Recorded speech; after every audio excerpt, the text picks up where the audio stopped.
Hello' বন্ধুসকল, আশা কৰোঁ আপোনালোকে ভালে আছে। আহকচোন আমি এই ভিডিঅ'ত জানো কাক কি বুলি জনা যায়। Famous Indian quiz in Assamese Badshah Khan Seemanta Gandhi নামেৰে কোনজনক জনা যায়? খান আব্দুল গাফুৰ খান। লোকমান্য নামেৰে কোনজনক জনা যায়? বাল গংগাধৰ তিলক। দেশবন্ধু নামেৰে কোনজনক জনা যায়? চিত্তৰঞ্জন দাস। ৰাজাজী নামেৰে কোনজনক জনা যায়? চক্ৰৱৰ্তী ৰাজাগোপালচাৰী। চাচা পণ্ডিতজী নামেৰে কোনজনক জনা যায়? জৱাহৰলাল নেহৰু। লোকনায়ক নামেৰে কোনজনক জনা যায়? জয়প্ৰকাশ নাৰায়ণ। পঞ্জাৱ কেশৰী নামেৰে কোনজনক জনা যায়? লালা ৰাজপথ ৰায়। বাপু মহাত্মা জাতিৰ পিতা নামেৰে কোনজনক জনা যায়? মোহনদাস কৰমচান্দ গান্ধী। মহামান্য নামেৰে কোনজনক জনা যায়? মদন মোহন মালব্য।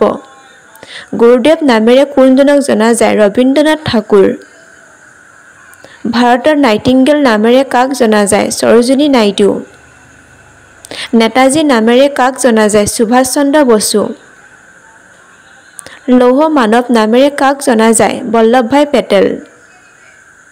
প্ৰিয়দৰ্শিনী নামেৰে কাক জনা যায়? ইন্দিৰা গান্ধী। সুধাকণ্ঠ নামেৰে কাক জনা যায়? ভূপেন হাজৰিকা। ধন্যবাদ। যদি ভিডিঅ'টো চাই ভাল লাগিলে লাইক, কমেণ্ট, ছাবস্ক্ৰাইব কৰি দিব আৰু কুশলে থাকক।